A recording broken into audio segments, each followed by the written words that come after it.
পৃথিবীর সবচেয়ে বিস্ময়কর জীবগুলোর মধ্যে একটি হলো রেডউড গাছ। রেডউড এমন এক প্রজাতির গাছ যা প্রায় ৩০ তলা ভবনের চেয়েও উঁচু হতে পারে এবং এরা প্রায় হাজার হাজার বছর বেঁচে থাকতে পারে। বিশ্বের সবচেয়ে উঁচু এবং বৃহত্তম গাছ হিসেবে পরিচিত রেডউড লম্বায় এতটাই বড় হয় যে ক্যামেরার একটি ফ্রেমে এসব গাছের ছবিও তোলা যায় না। সে কারণে ন্যাশনাল জিওগ্রাফিক অসংখ্য ছবি জোড়া দিয়ে রেডউড গাছের একটি হাই রেজুলেশন ছবি তৈরি করেছিল। প্রকৃতির অসাধারণ বিস্ময় রেডউড গাছ এতটা বড় হয় কিভাবে সে সম্পর্কে জানব কি কেন কিভাবে এই পর্বে।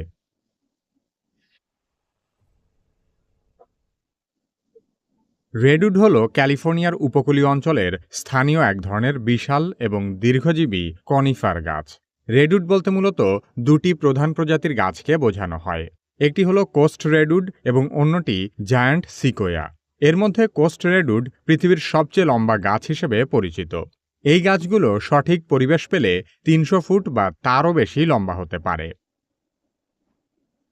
রেডউড গাছ এত উঁচু হওয়ার অন্যতম একটি কারণ হল এদের কোষের গঠন এবং বৃদ্ধি প্রক্রিয়া অন্যান্য গাছের চেয়ে আলাদা। সাধারণ গাছের মতো এরা শুধু মাটির পুষ্টির উপর নির্ভর করে না, বরং বাতাস এবং কুয়াশা থেকেও আর্দ্রতা সংগ্রহ করে। এই অতিরিক্ত পানি সরবরাহ তাদের দ্রুত এবং দীর্ঘ সময় ধরে বেড়ে উঠতে সাহায্য করে। গাছের ভেতরে পানি উপরে ওঠার জন্য জাইলেম নামের বিশেষ এক ধরনের টিস্যু থাকে। রেডউডের জাইলেম অত্যন্ত শক্তিশালী এবং দীর্ঘ দূরত্বে পানি পরিবহন করতে সক্ষম। ফলে গাছ যতই লম্বা হোক না কেন তার মাথা পর্যন্ত পানি পৌঁছানো সম্ভব হয়। রেডউড গাছের একটি বড় শক্তি হল কুয়াশা। উপকূলীয় অঞ্চলে ঘন কুয়াশা থাকে, আর এই কুয়াশা থেকে গাছ সরাসরি পানি শোষণ করতে পারে। পাতার মাধ্যমে পানি শোষণ করার এই ক্ষমতাই রেডউডকে অন্যান্য গাছ থেকে আলাদা করে তুলেছে। এমনকি গবেষণায় দেখা গেছে রেডউড গাছের মোট পানির প্রায় ৩০ থেকে ৪০% আসে কুয়াশা থেকে। এই অতিরিক্ত পানি তাদের এত বড় হতে সাহায্য করে। রেডউড গাছ এত বড় হলেও এরা সহজে ভেঙে পড়ে না, কারণ রেডউড কাঠে ট্যানিন নামের এক ধরনের রাসায়নিক পদার্থ থাকে, যা কাঠকে অত্যন্ত শক্তিশালী এবং প্রাকৃতিকভাবে পোকামাকড় প্রতিরোধী করে তোলে। এছাড়া কাঠের গঠন এমনভাবে তৈরি যাতে গাছের পুরো শরীরের চাপ সমানভাবে বিতরণ হয়।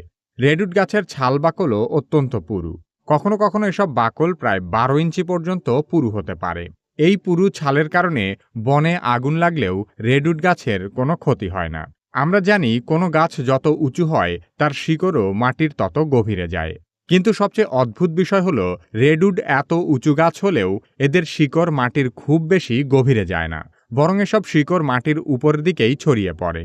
তবে রেডউড গাছ একা দাঁড়িয়ে থাকে না, এরা একে অপরের শিকড়ের সাথে জড়িয়ে থাকে। একাধিক গাছের মধ্যে থাকা এই আন্তঃসংযোগই তাদের স্থিতিশীলতা বাড়িয়ে তোলে এবং ঝড়ঝাপটায় এরা অনায়াসে টিকে থাকতে পারে। রেডউড গাছ তাদের এই শিকড়ের মাধ্যমে একে অন্যের সাথে তাদের পুষ্টিও ভাগাভাগি করে নিতে পারে। রেডউড গাছ হাজার বছরের কাছাকাছি বাঁচতে পারে। এর প্রধান কারণ হল তাদের রোগ প্রতিরোধ ক্ষমতা অত্যন্ত শক্তিশালী। ট্যানিনের কারণে তারা ছত্রাক, পোকামাকড় এবং রোগ থেকে অনেকটাই নিরাপদ থাকে। এছাড়া তাদের বৃদ্ধি খুব ধীর হলেও এরা ক্রমাগত বাড়তে থাকে, যা দীর্ঘমেয়াদে তাদের টিকে থাকতে সাহায্য করে। রেডউড গাছ বড় হওয়ার জন্য একটি নির্দিষ্ট পরিবেশ দরকার হয়। মৃদু আবহাওয়া, প্রচুর কুয়াশা, আর্দ্রতা এবং পুষ্টিকর মাটি রেডউড গাছ বেড়ে ওঠার জন্য আদর্শ। এই 4টি উপাদান খুব কম জায়গাতেই একসাথে পাওয়া যায়। তাই পৃথিবীর সব জায়গায় রেডউড জন্মাতে পারে না। সে কারণে রেডউড গাছ প্রকৃতির এক অসাধারণ বিস্ময়কর সমন্বয়। রেডউড গাছ শুধু পৃথিবীর সবচেয়ে উঁচু ও বিশাল গাছই নয়, এর কাঠও অত্যন্ত মূল্যবান এবং বহুমুখী কাজে এসব কাঠ ব্যবহৃত হয়। প্রাকৃতিকভাবেই পোকামাকড় এবং পচন প্রতিরোধী হওয়ার কারণে এই কাঠ দিয়ে সাধারণত বাড়ির বাইরের দেয়াল তৈরি করা হয়। রেডউড কাঠ দেখতে লালচে বাদামি এবং কাঠে খুব সুন্দর দাগ থাকে, তাই এটি দিয়ে আকর্ষণীয় ফার্নিচারও তৈরি করা হয়। এই কাঠ সহজে পচন ধরে না বলে অতীতে পানির ট্যাঙ্ক এবং ওয়াইন সংরক্ষণের জন্য ব্যারেল তৈরিতে বিপুল পরিমাণ রেডউডের ব্যবহার ছিল। আমরা জানি গাছ প্রকৃতির জন্য অত্যন্ত উপকারী, কিন্তু এমন কিছু গাছও আছে যা প্রাকৃতিক পরিবেশের জন্য মারাত্মক বিপর্যয় ডেকে আনে। বাংলাদেশে মহামারীর মতো ছড়িয়ে পড়া এমনই একটি ক্ষতিকর গাছ হল ইউক্যালিপটাস।